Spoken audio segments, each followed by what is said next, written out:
여러분 반갑습니다. 오늘도 말라기서를 통하여 하나님 주시는 큰 은혜를 함께 나누고자 합니다. 기도드리겠습니다. 만복의 주제가 되시고 역사의 주관자가 되시는 하나님 은혜를 감사합니다. 하나님께서 이 말라기서를 통하여 주시는 하나님의 경고를 잘 우리들이 받아들어 하나님 주님 오심을 준비하는 지혜로운 슬기로운 다처녀와 같은 삶을 살 수 있도록 복 주시옵소서. 최종 입술의 말씀을 주시고 오직 성삼의 하나님 영광 받아 주옵소서. 예수님 이름으로 기도하옵나이다. 아멘. 지난 시간에 이어서 오늘은 말라기서 2장 1절부터 9절까지 말씀을 함께 상고하면서 은혜를 나누고자 합니다. 제사장들에게 2장에서도 하나님께서 경고하고 책망을 주고 있습니다. 너희 제사장들아 이제 너희에게 이같이 명령하노라 그랬습니다. 1장에서 거듭 제사장들에게 경고를 주시는 이유가 어디 있을까요? 제사장은 모든 인간 가운데 가장 하나님을 가까이 모시면서 하나님의 귀한 사명을 하는 정말 최고의 중요한 직분자이기 때문에 이들이 바로 서야 되는 일이 전체 민족과 백성과 나라와 세계에 영향을 미치기 때문에 제사장들에게 바로 서라고 경고를 하고 있습니다. 모름지기 제사장은 하나님과 백성 인간 사이 중간에서 중보자의 역할을 하는 자입니다.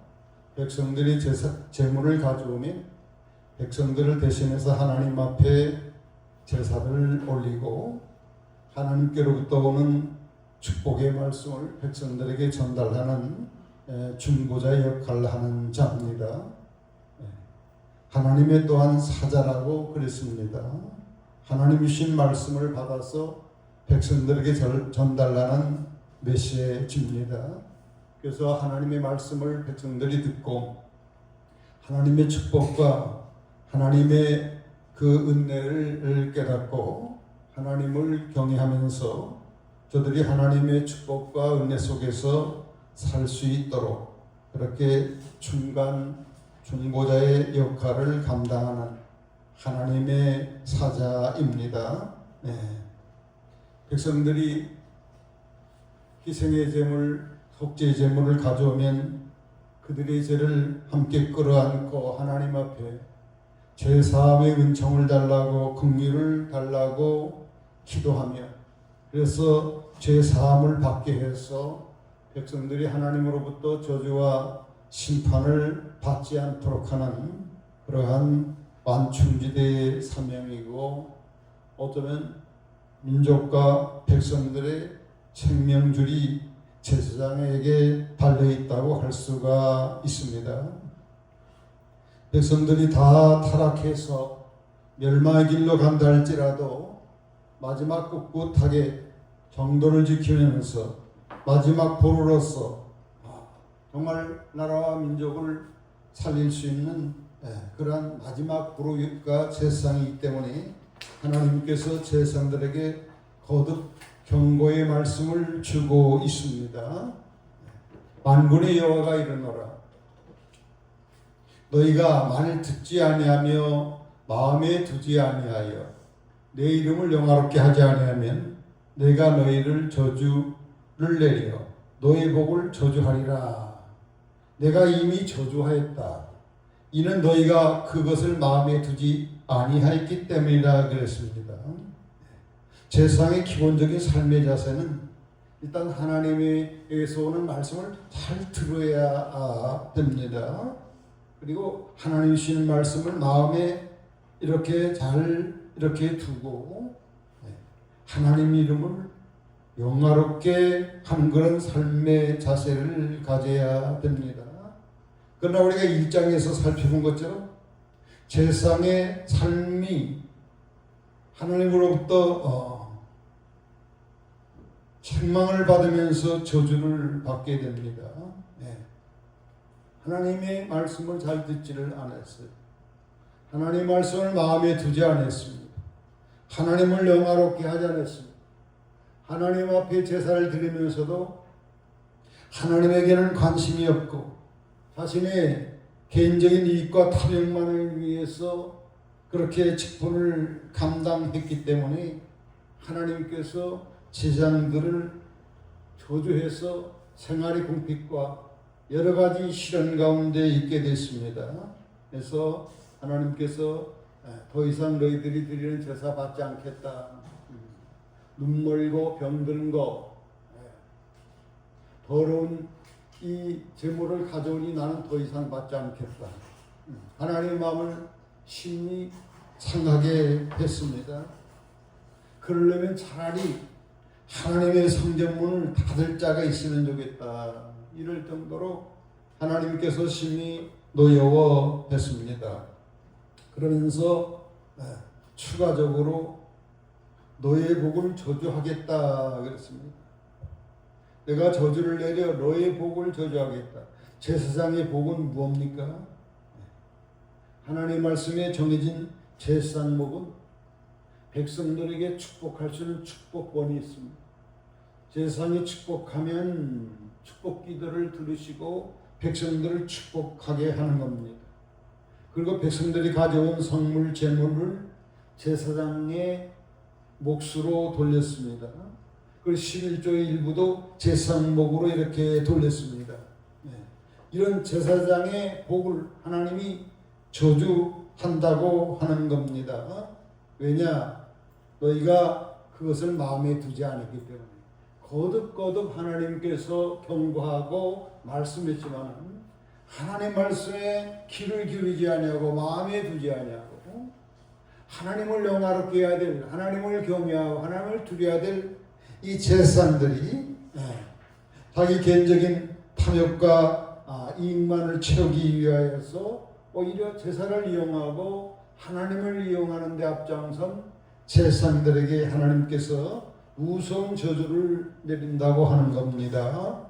보라, 내가 너의 자손을 꾸짖을 것이라 그랬어요. 제사장 본인만 바로 서지 않아서 제사장 본인만 하나님의 저주를 받는 게 아니라 그 저주를 누구한테 주겠다? 제사장 자손, 후손, 자식들을 견책 꾸짖겠다 이렇게 말씀하고 있습니다. 시편 111편 125편에 보면 하나님의 계명을 크게 두려워하고 하나님을 경외하는 사람은 하나님의 축복으로 그 영혼이 편안하게 살게 될 것이고 후손이 땅에서 강성하고 땅을 상속받게 되고 부와 재물을 영부토록 후손에게 주겠다고 하나님께서 약속을 했지만 말라카 시대의 제사장들이 하나님 앞에 바로 서지 못하고 하나님의 저주를 받음으로 본인도 저주받고 그의 자식들 후손들에게 하나님의 저주를 받게 했다는 겁니다. 우리가 계시록 공부할 때 계시록 2장에 보면 두아디라 교회가 있는데 이 교회는 여자 이세벨을 용납했다 그랬어요. 거짓 선지자 그 유혹을 받아가지고 백성들이 음행 간음하고 우상의 제물을 먹도록 그렇게 했다는 거예요. 그래서 하나님께서 너희들을 침상에 던지겠다. 몸에 병들어서 침상에다가 이렇게 눕히겠다 그랬습니다. 그걸로 끝나지 아니하고 너의 자녀를 사망, 죽음으로 죽게 하겠다 이렇게 말씀을 하고 있습니다. 우리가 하나님 앞에 바로 서면 나도 하나님 평강 가운데 살게 되지만 내 자식과 후손들이 하나님께로부터 귀한 축복을 받게 되지만 우리가 하나님 앞에 바로 서지 못하면 나도 저주받고 내 자식과 후손들이 하나님의 저주를 받게 된다는 것을 우리가 명심해야 될 줄로 믿습니다. 뿐만 아니라 하나님의 사명을 하지 못한 제사장들에게 무서운 그런 경고를 하고 있습니다. 똥. 어떤 똥이냐?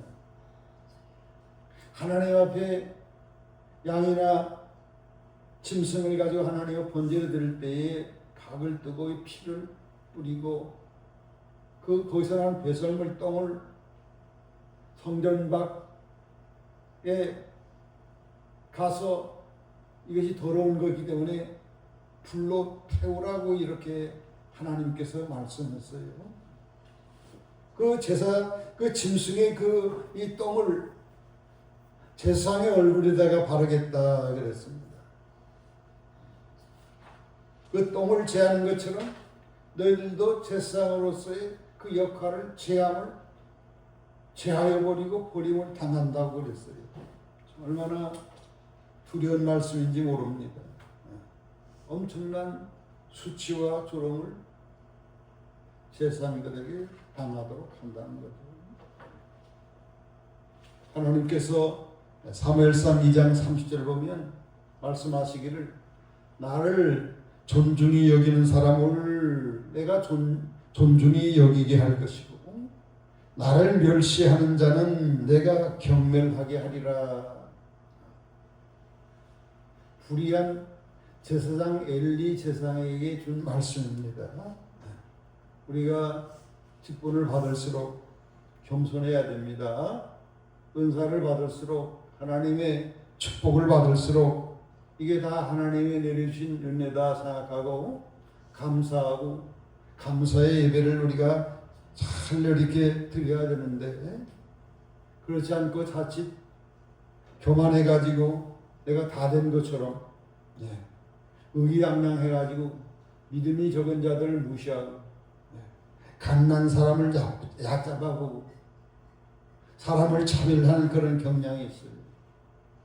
오늘날 교회 우리 저를 포함해서 이 그리스도인들의 그런 모습들 보면 조금 하나님 앞에서 교만하지 않은가, 좀 까부는, 내가 배웠다고, 내가 오래 신앙생활했다고, 내가 직분자라고, 내가 은사들을 받았다고, 내가 축복을 받았다고 좀 까부는 경향이 있지 않은가 생각합니다. 까불면 안 됩니다. 선생 많이 되지 말라. 야고보를 통하여 경고하고 있습니다. 선생 많이 되면 더 큰 심판을 받을 줄 알고 선생 많이 되지 말라. 다 된 것처럼 무조건 다 가르치려고만 하고 자기 밑에 사람으로 생각해요. 어찌 집사가 권사 밑에 사람입니까? 장로가 목사의 밑에 사람입니까? 성도가 장로의 밑에 사람입니까? 섬길 자로 하나님께서는 붙여주셨어요.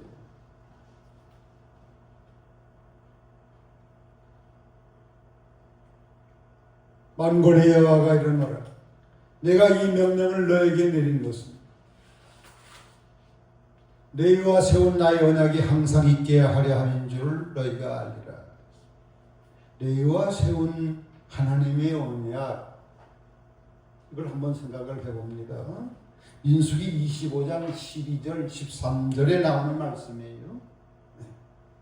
아론 대제사장 아론의 손자 비느하스라고 하는 귀한 그러한 분이 계셨는데 하나님이 비느하스에게 언약을 한 게 너희와의 언약, 하나님의 평화의 언약, 5절에는 생명과 평화의 언약을 아론의 손자 비느하스에게 약속을 했어요. 그 역사적 배경을 보면 이스라엘의 광야 생활을 거의 마칠 때쯤에 가나안을 정복하러 쳐들어가기 전에 그 전에 모압 나라가 있는데 모압 나라가 이스라엘 백성들이 온다고 하는 걸 듣고 두려워가지고 저들은 하나님이 함께 해가지고 저들 당할 자가 없다. 우리나라도 숙대가 될 것이다 해가지고 제사장 선지자 발람을 꼬투려가지고 돈을 이렇게 주어가지고 돈에 눈먼 이 돈을 좋아하는 이 발람 선지자의 약점을 이용해가지고 이스라엘 백성들을 저주하라고 그랬어요. 그러나 몇 번 저주하려고 하면 하나님께서 막으시고 해서 직접적으로 저주하는데 실패를 했어요. 그래서 나중에는 이 거짓 선지자가 어떤 깨를 제공합니까? 미인계, 왕이시여 미인계를 이용해가지고 예쁜 여자들 등장시켜가지고 이스라엘 남성들을 유혹해서 음행하게 하고 끌고 가서 바알 숭배 우상의 축제에 참여하게 하면 하나님이 그냥 놔둘 하나님이 아니고 분명히 그 나라를, 그 민족을, 그 백성을 저주하게 될 것입니다. 그랬어요. 아닌게 다를까 민계를 이용하니까 이스라엘의 남성들이 홀딱 반해가지고 함께 춤추고 함께 간음하고 그 여자들이 유혹하는 대로 우상 신전에 가서 이렇게 제사하는 일을 했습니다. 하나님이 얼마나 노여했는지 연병으로 24,000명이 하나님께서 이렇게 계속해서 연병으로 이렇게 죽어서 얼마 없으면 정말 민족 자체가 없어질 위기에 놓여 있었어요. 이렇게 저주를 받는 중에도 이스라엘의 지도층 남성 한 사람이 모함 여자를 데리고 이렇게 장막으로 들어가는 모습을 본 피느하스가 칼을 빼들고 따라가서 그 남자와 여자를 찔러 죽였습니다. 하나님의 정의로움, 이 의로운 행동으로 말미암아 하나님께서 진노 중에 백성을 멸하는 중에 멈추는 거예요. 그래서 피느하스고 하나님이 약속을 한 게 바로 여호와에 세운 하나님의 언약, 평화의 언약. 어떤 언약을 했습니까? 너와 너의 후손이 영영이 제사장이 되리라. 제사장 영영이 제사장이 되리라, 이런 약속을 이렇게 했습니다. 자, 이 피느하스의 의로운 한 사람으로 말미암아 민족 전체가 하나님의 진노에서 구원을 함을 받는 정말 하나님과 백성 사이에서 중보자 역할을 톡톡히 했어요. 이 피느하스는 훗날 우리 예수 그리스도를 예표하는 그림자 역할을 하는 사람이라고 볼 수가 있어요. 피느하스에게 하나님의 평가의 언약을 해주셨는데 하나님이 계속해서 이스라엘들이 범죄하고 거역을 하니까 그 언약을 저들이 먼저 깨뜨리니까 깨뜨려버리고 새 언약, 더 좋은 언약, 히브리서 8장에 더 좋은 언약을 약속했습니다. 두 번째 언약 약속을 했습니다. 새 언약을 했습니다. 짐승의 피로 속죄하는 게 아니라 죄 없으신 하나님의 아들이 이 세상에 와서 속죄하기 위하여 당신의 피를 이렇게 흘림으로 말미암아 영원한 속죄를 이루는 그러한 예표의 인물로서 피느하스를 보여주고 있는 것입니다. 그래서 비록 이제 아브라함 후손 유대인 이스라엘 백성들이 제사장의 사명은 종집을 찍지만은 하나님께서 인류를 구원코자 하는 속죄해서 영원한 생명을 주고 하나님 주시는 안식을 주고자 하는 이 사랑은 계속적으로 이어지는데 누구를 통하여? 둘째 언약, 새 언약, 더 좋은 언약, 죄 없으신 하나님의 아들의 보혈로 말미암아 예수를 믿는 자마다 죄 사함을 받고 영원한 생명을 주고 하나님의 안식을 주고 축복을 주고 그를 통하여 제사장의 역할을 하는 만인 제사장, 천주교에서 계획한 마르틴 루터가 만인 제사장, 혈통적 아브라함 자손이 아니라 이제는 영적인 아브라함 자손, 혈통적 이스라엘이 아니라 이제는 영적인 이스라엘, 세계 누구든지 예수 그리스도의 피공로를 인정하고 믿는 자마다 제사장의 놀라운 특권과 축복을 부여하셨다 하는 것입니다. 나의 언약이 항상 있게. 이제는 내일로 말미암지 않고 이제는 예수 그리스도의 보혈을 의지하는 자들마다 하나님의 언약이 항상 계속되는 이러한 하나님의 사랑이 계속되는 줄로 믿습니다.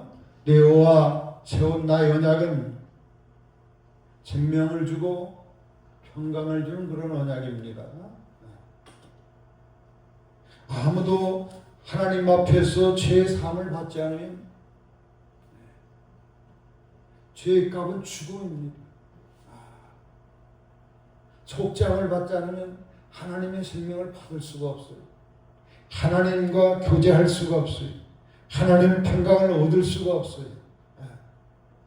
그래서 제사장들에게 이 귀한 생명과 평강의 언약을 이렇게 주셨는데 그 주신 언약을 주신 이유는 하나님을 경외하게 하고 하나님을 경외하게 하고 하나님 이름을 두려워하게 하기 위한 겁니다.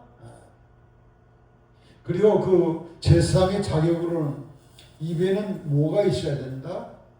진리의 법이 있어야 돼요. 제사장은 하나님 말씀을 연구하고 묵상해서 그 입에 하나님의 말씀이 이렇게 딱 법으로 되어 있어요.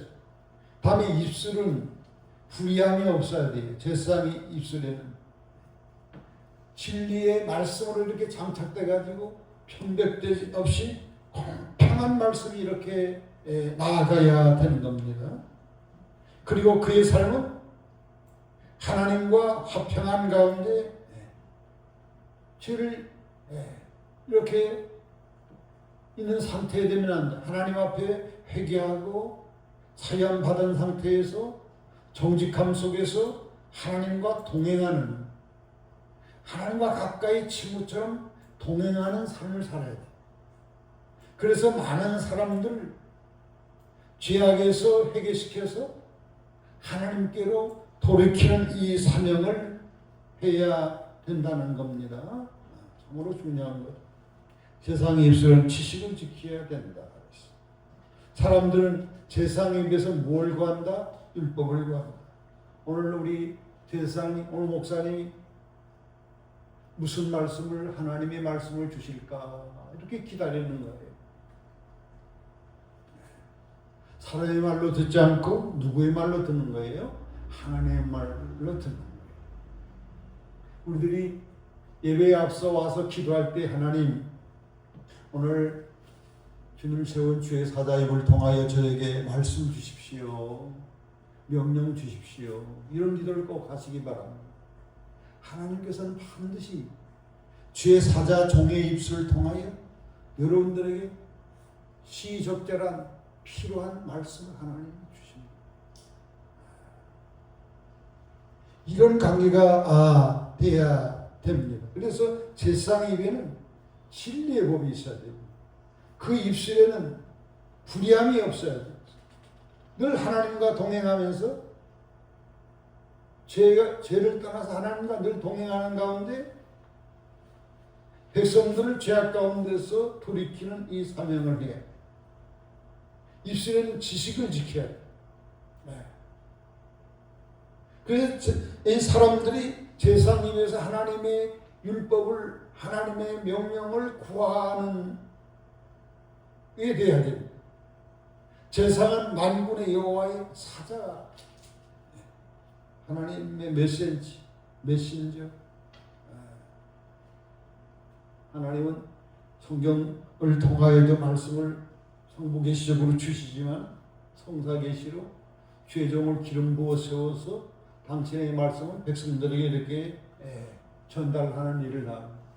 또 개인적으로 우리 기도할 때 성령의 또 감동으로 주시는 말씀도 있습니다. 너희는 옳은 길에 섰다나. 누굽니까? 너희는 하나님의 사자, 하나님이 기름 부어 세운 제사장들은 옳은 길에서 떠났다는 거예요. 많은 사람을 율법을 거스르겠다는 거예요.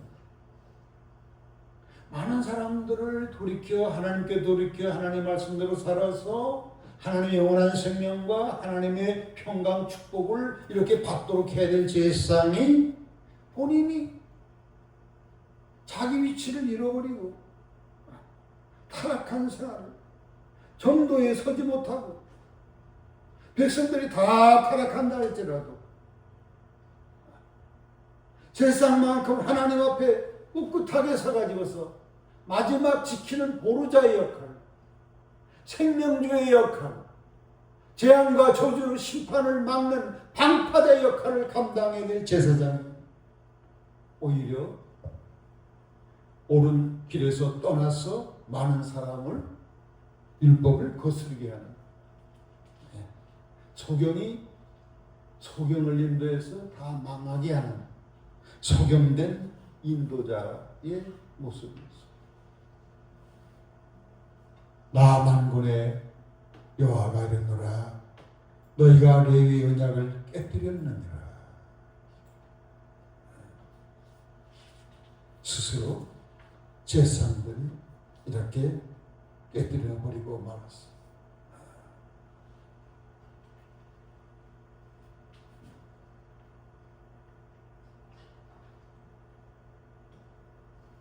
너희가 내 길을 지키지 아니하고 율법을 행할 때 사람에게 치우치게 하였으므로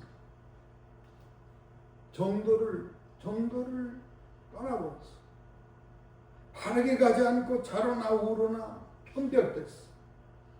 하나님 편에 딱 서고 진리 편에 딱 서야 될 제사장이 누구 편에 서버렸다? 사람에게 치우쳤다. 재물을 가져오고 당장 이익을 주는 사람 편에 딱 서가지고서 진리대로 가르쳐야 되고 때로는 잘못 재물을 가져오면 책망하고 바로 잡아야 제사장도 복받고 백성들도 복받는데 재물을 가져오면 죄를 같이 끌어안고 하나님 앞에 용서를 구하고 긍휼을 구해야 될 제사장이 백성들 듣고 싶은 말만 하는 거예요.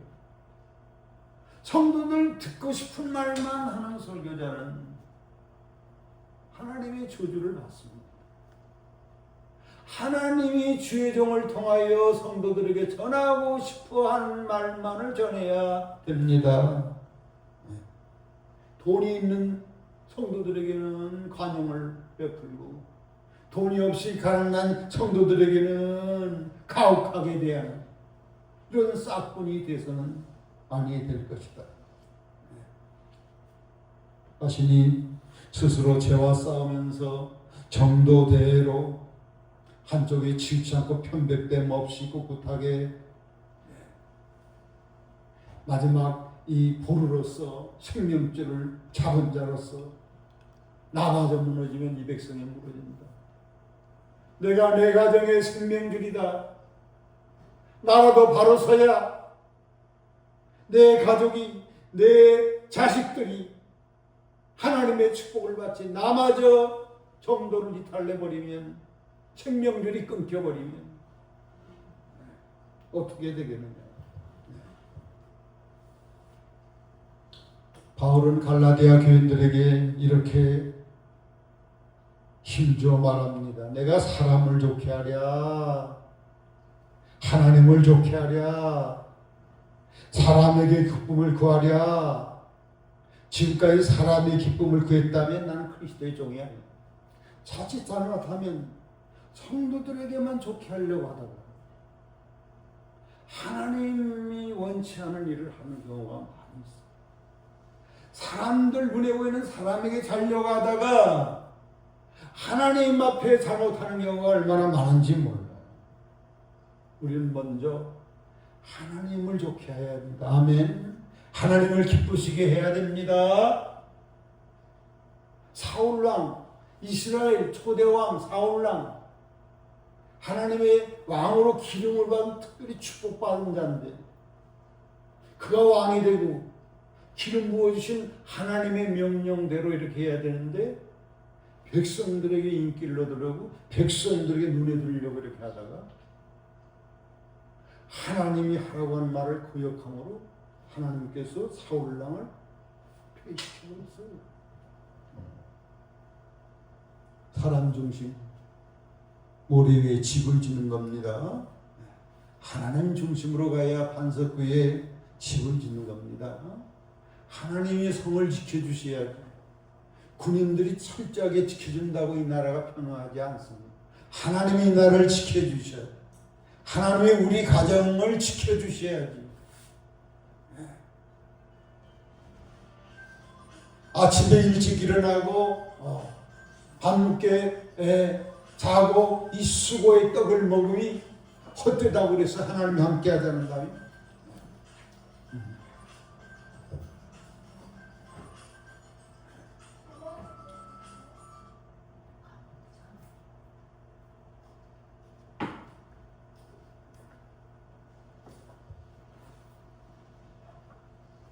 그래서 이스라엘 백성들이 제사장들이 버림을 당함으로 이후에 말라기 시대 이후에 이 말라기가 마지막 경고를 하는 거죠. 400년 동안 암묵기가 찾아갔어. 아무런 선지자도 보내지 않고 계시도 보내지 않고 고시도 주지 않고 암묵기가 왔어. 나중에 예수님이 하나님의 아들 예수님이 왔지만 예수님마저 죽였는데 누가 앞장섰어요? 당시 레위인들, 제사장들, 율법사들 이런 사람들이 죽였어요. 네. 그래서 이스라엘의 시대는 끝이 났어요. 착각하고 있죠. 아직도 하나님께서 이스라엘이 선민국가로 제사국가로 착각하는 거예요. 시오니즘을 가지고 지금 세계가 다 자기들 앞에 조공바치고 세계 중심국가 된다 착각인 거죠.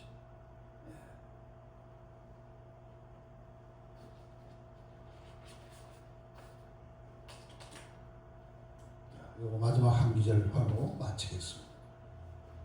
베드로전서 2장 8절과 10절 중요한 거죠. 출애굽기 19장 5절과 6절을 그대로 인용을 했는데 이 말씀을 하는 대상이 달라요. 출애굽기 19장 5절 6절은 누구한테? 모세를 통해 하나님께서 이스라엘 백성들한테 한 말이에요. 온 세계가 내게 속했다. 너희가 내 말을 잘 듣고 순종하면 온 세계 중에 무슨 나라가 되리라? 제사장 국가가 되리라 그랬어요. 거룩한 백성이 되리라 그랬어요. 그러나 이제 무너져 버렸어요.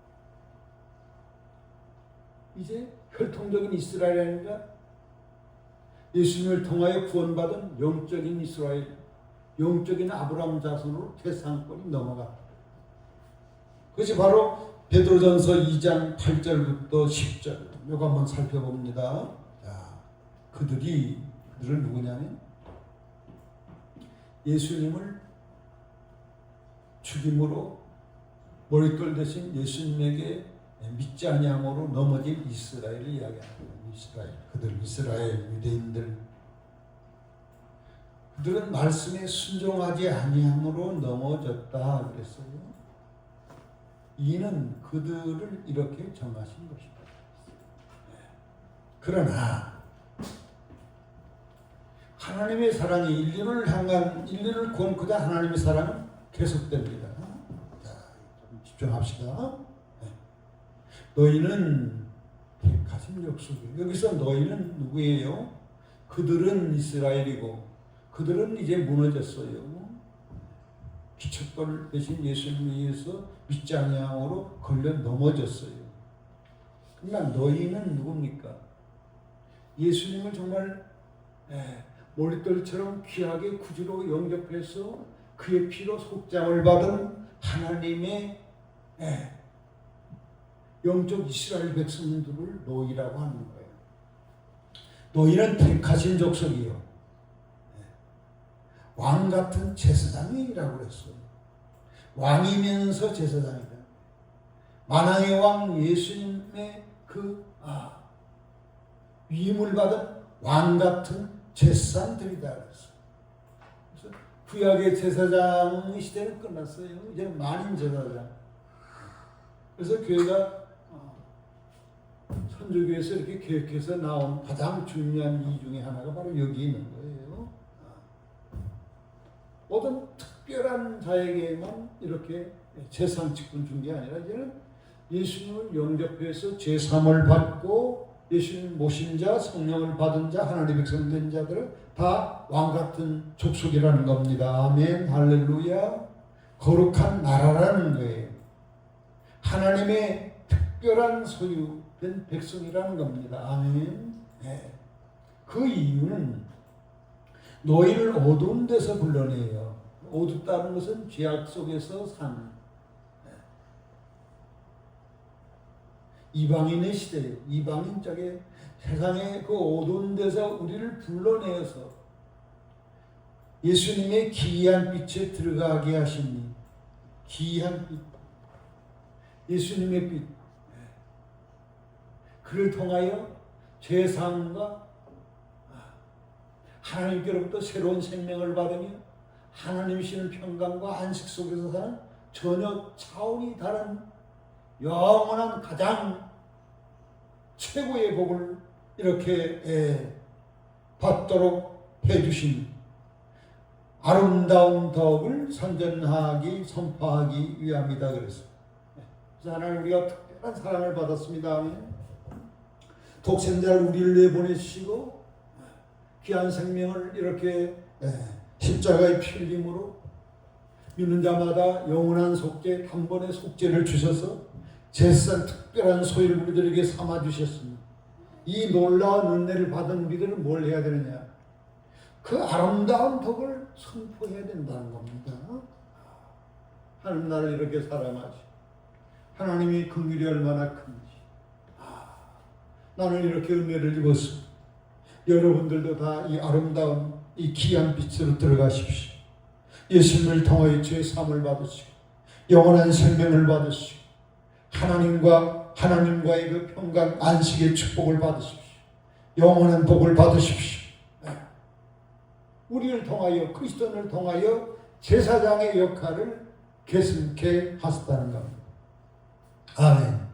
너희가 전에는 예수님 모를 때 믿지 않을 때는 백성이 아니었어요. 이방인 하나님의 친백성이 아니었어요. 그러나 이제는 예수님만 얻으려고 예수님을 통하여 죄사함을 받아 우리는 하나님의 백성이 되었어요. 아멘. 전에는 긍휼을 얻지 못했어요. 이제는 하나님께로부터 긍휼을 얻은 자가 되었다 그랬습니다. 그래서 우리는 오늘 이 세상에 주신 이 무서운 이 경고들이 오늘날 이 제사장으로 우리가 구원받은 우리들에게 주시는, 나에게 주시는 경고다 이렇게 생각을 할 수 있기를 바랍니다. 오늘날 이 교회에 대한 경고다 이렇게 여길 수 있기를 바랍니다. 하나님의 제사장 식구를 우리들에게 주셨는데 내가 받았는지 모르고 있는지 이해도 못하고 뭘 이해하는 분들이 있어요. 받은 줄 알면서도 이것이 무관심하고 자신의 개인적인 일과 현실적인 물질의 마음이 급급하다 보니까 하나님을 항상 뒷전입니다. 에레미야 48장 10절 보면 하나님 일을 태만해하는 사람은 저주를 받을 것이라고 그랬어요. 세상들은 무서운 저주를 받았고 그의 인도를 받은 이스라엘 백성들이 무서운 저주를 받았어요. 오늘날 우리 그리스도인 제사장으로서 우리 중보자 역할을 잘 감당할 수 있기를 바라고, 우리는 항상 하나님의 진리의 말씀으로 하나님의 사자 역할을 감당할 수 있기를 바라고, 다 타락해서 하나님의 재앙이 이렇게 임할 때에도 우리로 말미암아 방파제 역할을 하고 생명의 주례 역할을 잘 감당할 수 있기를 바랍니다. 마태복음 25장에 보면 예수님이 무서운 세 가지 경고를 하고 있어요. 첫째, 예수님의 신부로 준비되지 않은 사람은 혼인잔치에 참여하지 못합니다. 구원에서 제외된다. 둘째, 한달을 받은 중 받기만 했지 몰리에 사명을 게으려고 태어난 이런 사람들은 바깥에 쫓겨나서 어두운 데서 숲이 울며 이를 갖는다. 하나님을 통하는 사람을 구원해서 죄. 다음이 양과 염소 비유를 통하여 예수를 믿는 지극히 작은 소자 보잘것없는 자에게 예수님의 사랑과 긍휼을 베풀지 않는 자라면 영벌 지옥으로 들어간다. 구원에서 죄. 우리가 한 번 구원은 영원한 구원이다 하는 이런 이 얄팍한 거짓된 이 복음에 우리가 넘어가지 않기를 바랍니다. 대환란이 임박했습니다. 왜 알 수 있습니까? 지금 불로 다 태워버릴 겁니다. 지금 너무 덥습니다. 해마다 더울 것이고 해마다 홍수로 많이 죽을 것이고 해마다 많은 사람들이 이렇게 더위로 죽어갈 것이고 이러다가 결국은 우주가 뭘로 다 태워지느냐? 불로 태워진다는 게 너무 성경에 많이 나오고 계시록을 여러분 꼭 이렇게 제가 한 유튜브를 참고하시기를 바랍니다.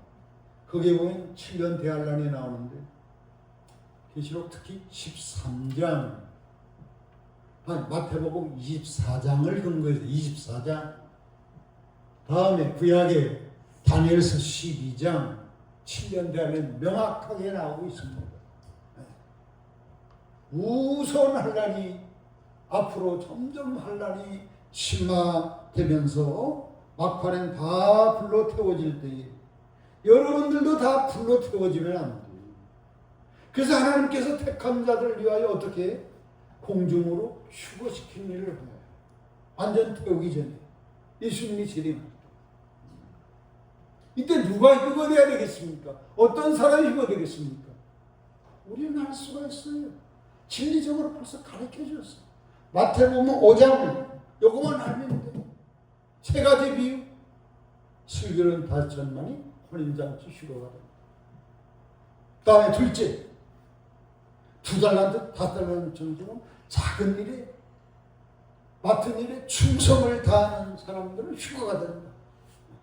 다음에 셋째 지극히 작은 소자에게 예수님의 사랑을 실천하는 사람들은 휴거가 된다는 것을 우리가 알 수가 있습니다. 지금은 모름지기 준비할 때입니다.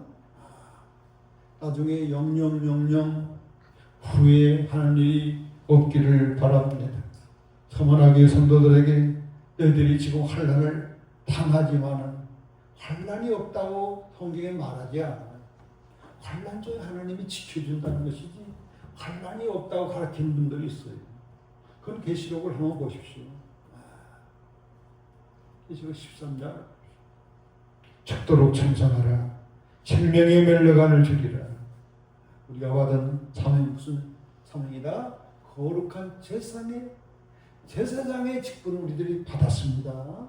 그리스도인들은 이 제사장의 직분을 위해서 헌신하시고 충성을 다하시기를 축복합니다. 기도하겠습니다.